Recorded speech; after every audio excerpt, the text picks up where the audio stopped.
Selamat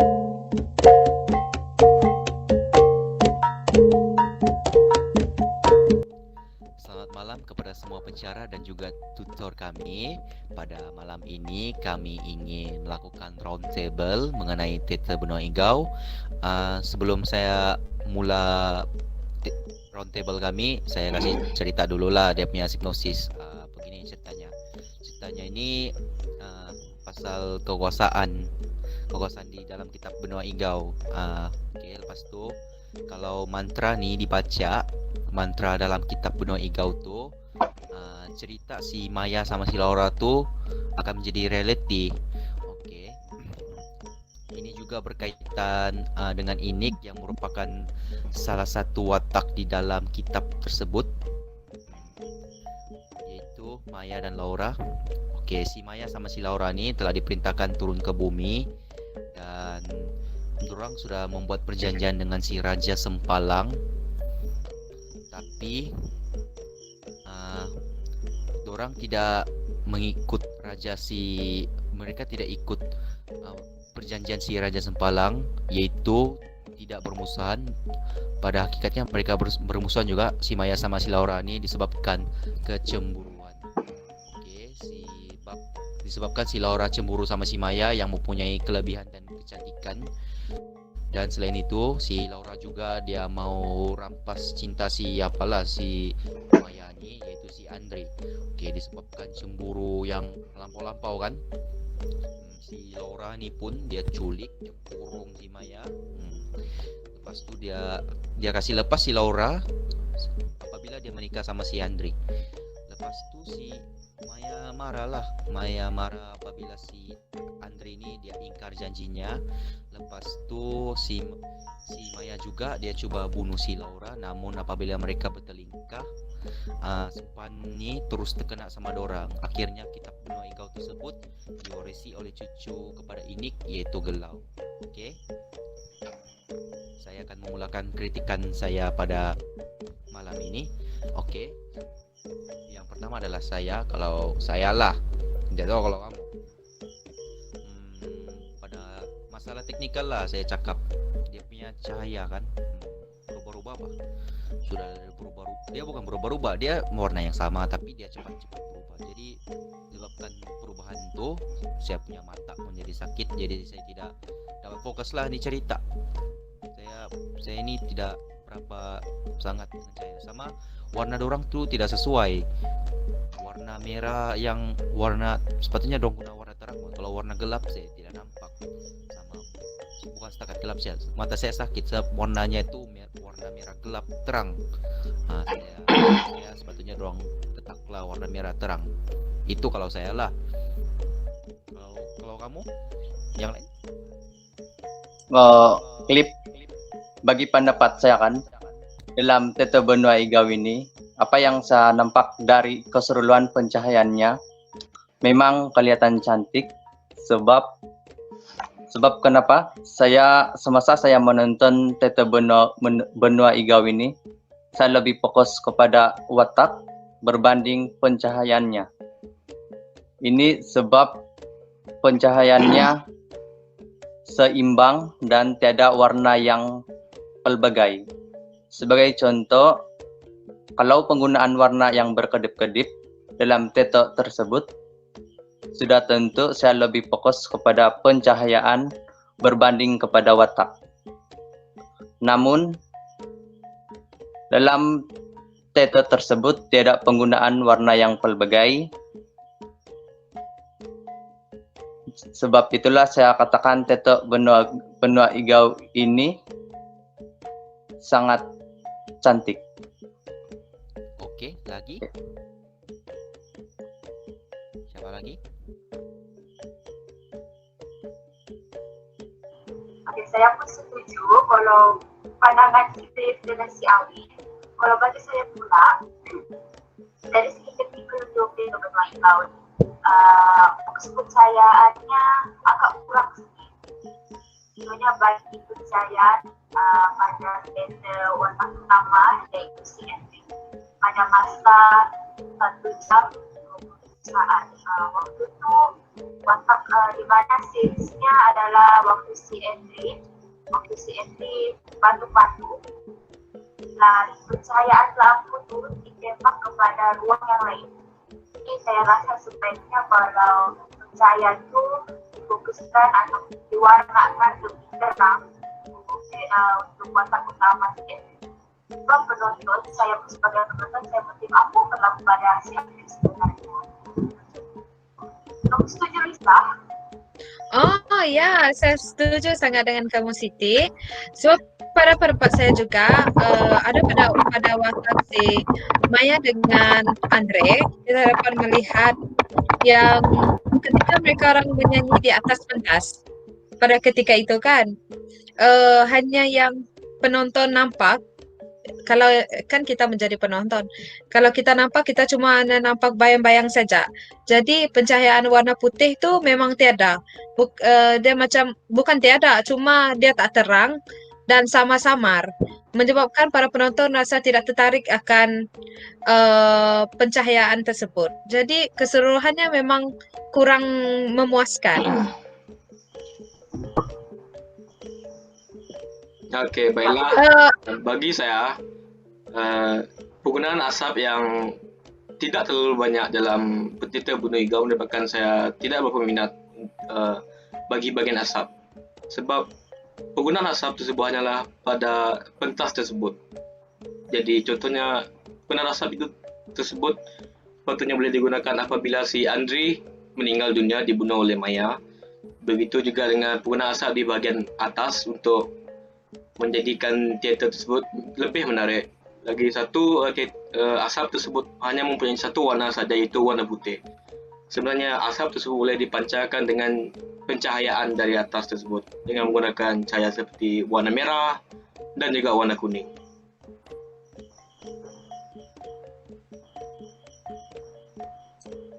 Saya rasa betul apa yang Cira cakap. Saya merasa pemikiran saya pun sama.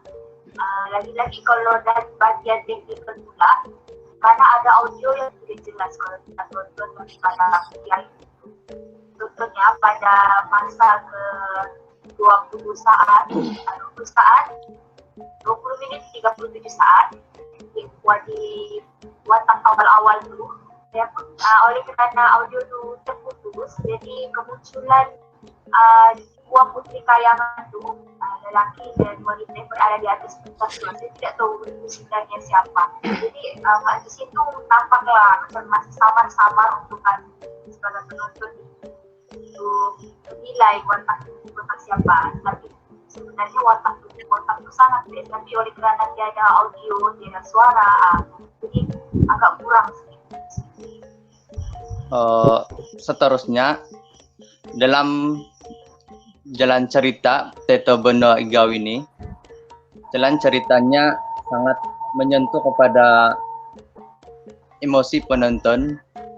Sebagai contoh, disebabkan cemburu yang melampau, Laura telah menculik dan mengurung Maya di suatu tempat dan akan melepaskannya setelah Laura menikah dengan Henry.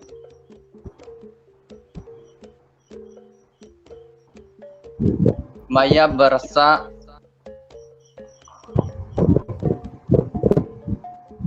sangat marah apabila dia mengetahui Henry telah mengingkari percintaan mereka dan membalas dendam dengan membunuh Henry. Maya coba untuk membunuh Laura, namun apabila mereka bertelingkah, sumpahan terus terkena pada mereka. Dan akhirnya Laura dan Maya juga mati di tempat kejadian. Akhirnya kitab Bunuh Igau tersebut diwarisi oleh cucu kepada Inik, yaitu Gelau. Jadi melalui peristiwa ini sangat menyentuh emosi kepada penonton. Oke, kalau saya pula, kalau yang plot tuh kan, plot ini menarik sebenarnya, tapi apabila saya lihat Teta tuh dia mempunyai kekurangan, yaitu salah satunya sari kata, tidak subtitle bah. Kalau sebab dalam teater ni dorang menggunakan bahasa Iban, jadi saya tidak faham sebab saya ni Sabahan lah. Saya tidak berniat untuk itu begitu menyindir, untuk mengejek lah begitu. Sebab saya memang tidak faham, jadi jalan ceritanya saya tidak faham. Oleh sebab itu, tapi jalan ceritanya saya faham disebabkan saya mempunyai rakan-rakan yang boleh fasih bahasa Iban, jadi ceritanya ini memang menarik lah juga. Tapi saya setuju dengan si Jai yang waktu dia cakap pasal teknikal tu lah, dia apa tu, audionya tidak ada bunyi, jadi kita tidak tahu apa yang orang cakap, kita tidak tahu apa orang buat. Jadi pendapat saya, cerita ni tidak sampai pada saya lah. Itu je lah. Oh. Okey, macam ni lah. Saya yakin lah kita semua tahu tentang legenda-legenda cerita yang ada di kat setiap negeri kan. Apa yang saya tengok dalam teater Benua Igau ini kan, dia mengisahkan tentang dua orang adik-beradik yang berebutkan satu lelaki. Itu apa yang kita mudah faham lah dalam drama ini. Sebab teater Benua Igau ini dia bukan lebih kurang, dia sangat serupa dengan legenda Puteri Santubong dan Puteri Sajinjang yang sangat terkenal di negeri Sarawak.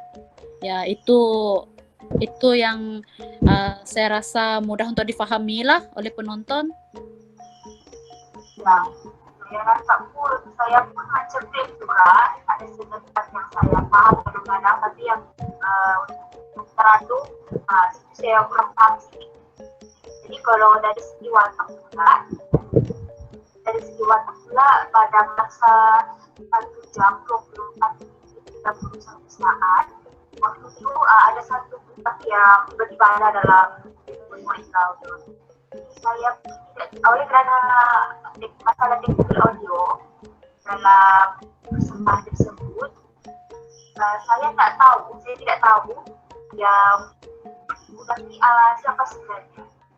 Pun saya tahu nama Alex ni rupanya saya tidak tahu adakah dia antara Laura ataupun Maya.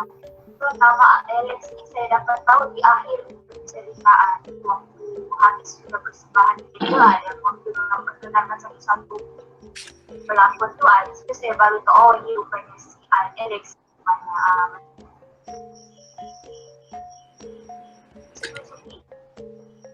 Okey, kalau bagi watak si Laura kan, dia merupakan watak yang sangat antagonis, yang merupakan watak yang sangat jahat di dalam teater ini, di mana dia punya watak sebagai adik yang merampas hak kakak dia macam tu kan. Jadi walaupun dia punya watak itu sangat antagonis dalam teater ini, dia sangat-sangat menarik perhatian penonton yang melihat teater ini. Maksud saya di sini adalah suara dia lantang, energi dia semasa dia mendalami dia punya watak itu kan. Jadi penonton sangat tertarik, termasuk saya lah, saya pun tertarik juga dengan dia punya watak tu, sangat menonjol ya, macam tu. Oh, iyalah kan, betul apa yang si Vivianti itu pada. Jika dilihat daripada sebagai penonton, ada pada watak Gelau, semasa di watak Gelau tu berada di atas pentas. Watak Gelau dia kelihatan seperti berjalan sambil membongkokkan badan, menyebabkan penonton dapat mengalihkan perhatian penonton untuk melihat dia daripada watak si Andre dengan si Laura semasa mereka dua baru mau bercinta. So pada ketika itu sangat jelaslah watak si Gelau mengganggu penglihatan penonton, sampaikan watak yang si Gelau dengan watak si Andre dengan si Laura macam tenggelam, menyebabkan semasa itu Gelau berjalan dari satu sudut ke sudut yang lain. Okey. Don, apa pula kau punya cerita? Baiklah, saya akan pergi kepada bahagian props di dalam teater bunyi hijau. Okey. Penggunaan props yang lengkap dapat dilihat pada teater bunyi hijau ini. Contohnya apabila penari-penari perempuan datang dan menari bersama Maya. Penari-penari perempuan tersebut menggunakan props puak kumbuk.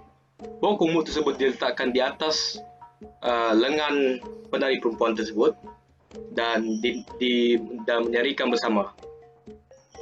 Corak yang saya dapat lihat pada puak kumbuk itu bermotifkan kreatif. Kerana puak kumbuk yang saya selalu lihat adalah bermotifkan flora dan fauna. Jadi dalam teater benua hijau ni mereka menggunakan motif yang lain. Jadi ini bermaksud kekreatifan mereka dalam menggunakan props. Tambahan pula perisai yang berada di dalam pentas tersebut di setting menggunakan motif yang kreatif juga, kerana saya tidak dapat mengenal pasti corak tersebut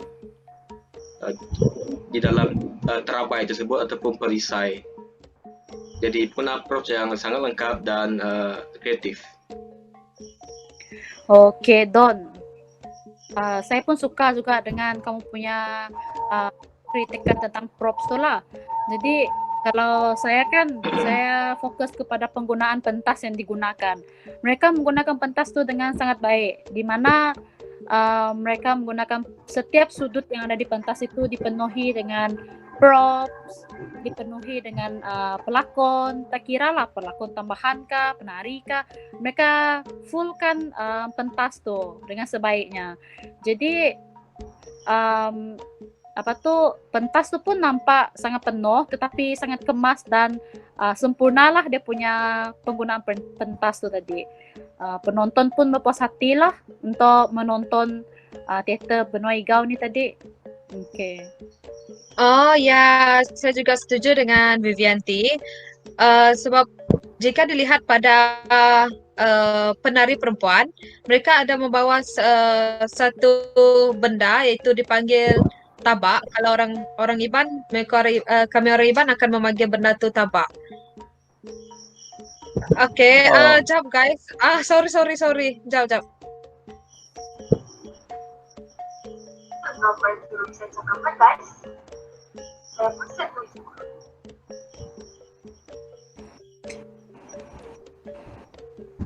Kalau kamu sih Don, kamu kan orang Iban juga kan Don. Apa yang kamu tahu tentang yang Luisa coba sampaikan tadi tu? Jadi benda yang disampaikan tadi adalah props juga yang digunakan oleh Luisa. Lepas itu saya dapat melihat penggunaan props seperti benda yang mereka gunakan semasa menari.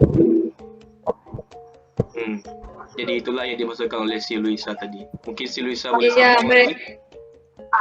Sebab pada ketika itu mereka menggunakan tabak. Tabak dikenali sebagai tempat untuk menyimpan sesuatu benda, contoh seperti pinggan untuk memiring. Kalau rebound benda tu untuk memiring. So pada watak teater benua hijau tu mereka ada membawa satu dipanggil gelas tembaga yang diguna mereka ketika meminum minuman keras pada watak benua hijau. Okey. Ya.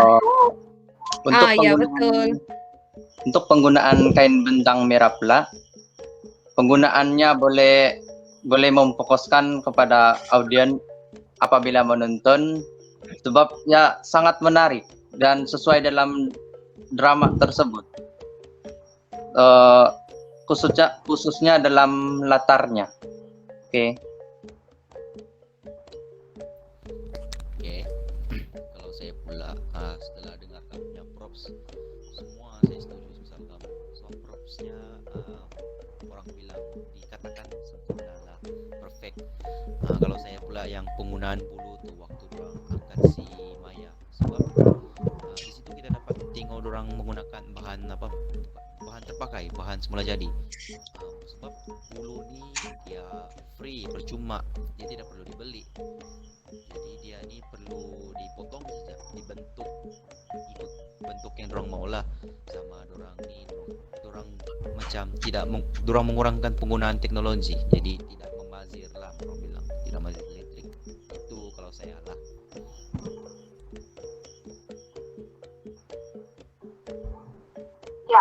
pendapat kamu pula, Jai? Saya pun tadi setuju apa yang kamu sampaikan pasal box. Lagi saya suka pasal pakaian tradisional, lagi kalau apa nih? Jadi Sarawak punya baju tradisi ya, sangat suka.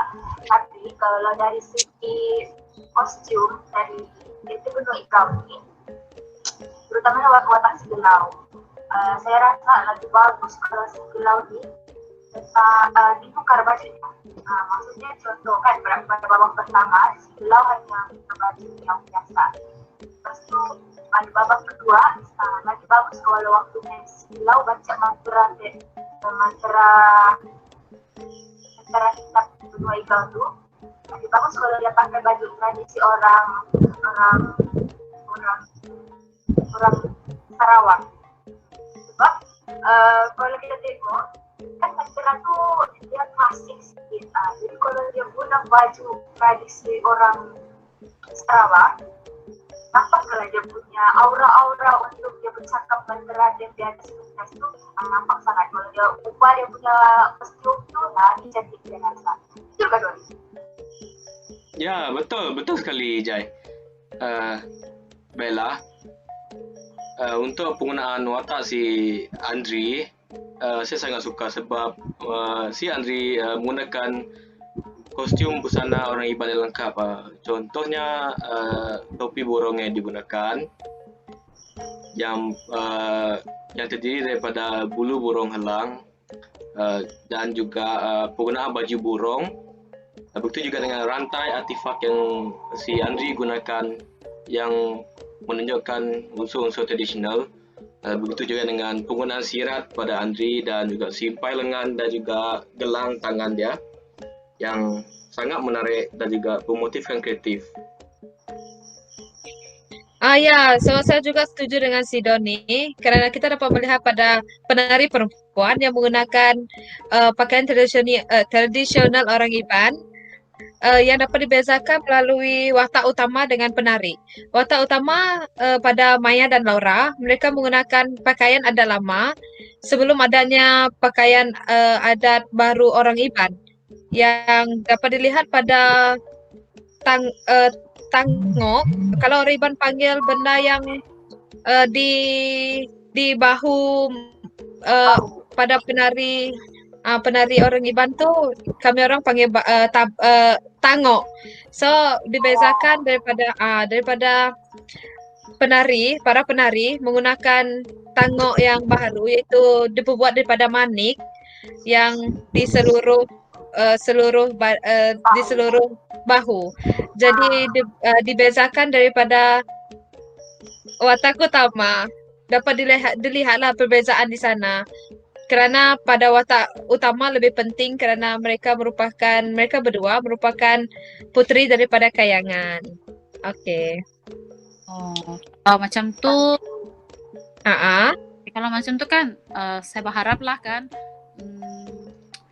apa yang saya dapat daripada teater Benua Igau ini, saya berharap kalau drama ini, teater Benua Igau ini boleh disebar luas di seluruh negara.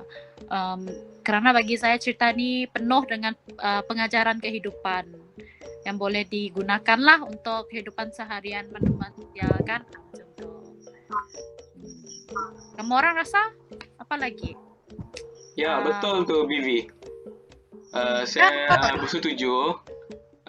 Dan saya juga berharap teater Benua Igau ini dapat dipersembahkan dan diperluaskan di pesada dunia agar masyarakat di luar sana dapat mengenali negara Malaysia yang kaya dengan kepelbagaian kaum. Ini juga mempromosikan budaya-budaya yang berada di dalam Malaysia, tidak semestinya Sarawak. Jadi itulah harapan saya.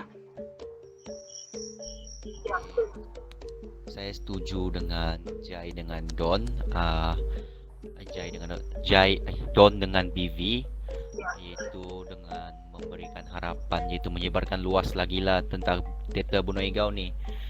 Kalau saya pula, cadangan saya itu penambahbaikan, iaitu video itu sekurang-kurangnya letaklah sari kata ataupun subtitle lah, supaya bukan saja orang Iban dapat melihat teater ni, malah orang lain pun dapat melihat teater ini dan mereka memahamilah jalan ceritanya sama penambahbaikan pasal video yang tidak bunyi-bunyi itulah agar mereka tidak hilang fokus melihat video ini. Dan kalau saya pula kalau menyeli penyebaran, sekarang kita ada handphone, kita ada laptop, kita ada media sosial, jadi kita boleh sebarkan melalui semua media sosial yang kita ada lah. Jadi mereka pun dapat lihat tentang cerita teater Bunuh Igau ni lah. Itu kalau saya lah. Saya pun merasa macam itu juga, saya setuju apa yang kamu cakapkan. Tapi kalau bagi saya juga, setelah saya tengok berapa kali saya tengok teater Bunuh Igau, saya suka. Apa yang saya dapat adalah pengajaran. Contohnya sifat kejujuran kedua pasangan, yaitu Andri dengan Maya. Kalau kita tengok, mereka ni dua orang ini memang pasangan yang orang cakap sesuai, inspirasi kan. Jadi saya rasa pengajarannya lebih baik pasangan tu, terutama si Andri, baik-baiknya dia jujur dengan Maya. Si Maya. Sebab daripada jangan buatkan si Maya tu tertutup dan jangan khianati pasangan sendiri. Yang kedua pula pengajaran yang saya dapat adalah sifat berani daripada watak Maya. Contohnya sifat berani si Maya ni, dia berani mempertahankan apa yang dia miliki. Jadi walaupun dia tahu saudaranya tu ada rasa iri hati, ada rasa dendam, khianat dia tetap menghormati kakaknya. Tapi dalam masa yang sama dia juga macam rasa tak adil lah untuk dia, sedangkan kebahagiaan itu miliknya tapi dirampas pula oleh saudaranya sendiri. Tapi saya rasa pun watak si Maya ni, kita patut memberi hormat kepada dia, sebab walaupun dia tahu dia kekasihnya di si Andri, dia berani untuk membuat tindakan yang agresif, seperti dia berani untuk kekasihnya sendiri walaupun dia tahu si Andri itu sayang dan cinta dia sampai gila-gila. Saya suka punya pengajaran tu, Jai. Ya, sebab ada juga pada pendapat keseluruhan teater ini kita dapat melihat pada watak utama, iaitu Maya, Andri dengan si Laura. Bahkan mereka ni dapat dipersembahkan dengan lebih baik dan diperkembangkan kerana mereka mempunyai bakat yang sangat-sangat menarik dan terdalam yang ada dalam diri mereka. Jadi jika mereka mempersembahkan ini pada seluruh dunia ataupun di peringkat yang lebih tinggi, kemungkinan mereka boleh menjadi pelakon yang sangat-sangat terbaik untuk mendalami perfilman lakonan, terutamanya sekali pada pengarah yang membuat video yang membuat keseluruhan cerita tentang Benua Igau ini. Kerana dapat dilihat daripada pengarah itu sendiri yang sangat-sangat mempunyai pemikiran kreatif, kerana telah membawa budaya Sarawak dapat diperlihatkan dan dikenali oleh masyarakat lain. Jadi keseluruhan pada kritikan kita hari ini sangat-sangat menarik kerana kita sekumpulan dapat memahami dan mengkritik benda yang sepatutnya ada pada teater Benua Igau. Jadi tidak salah jika kita memberi pandangan, pendapat, cadangan masing-masing, kerana kita mempunyai hak sebagai pengkritik terhadap teater Benua Igau. Saya rasa mungkin sampai di sini saja kita mengakhiri teater kritikan Benua Igau kita ini. Okay, thank you kawan-kawan. Terima kasih. Terima kasih semuanya memberi kerjasama. Ya. Thank you. Ya. Okay.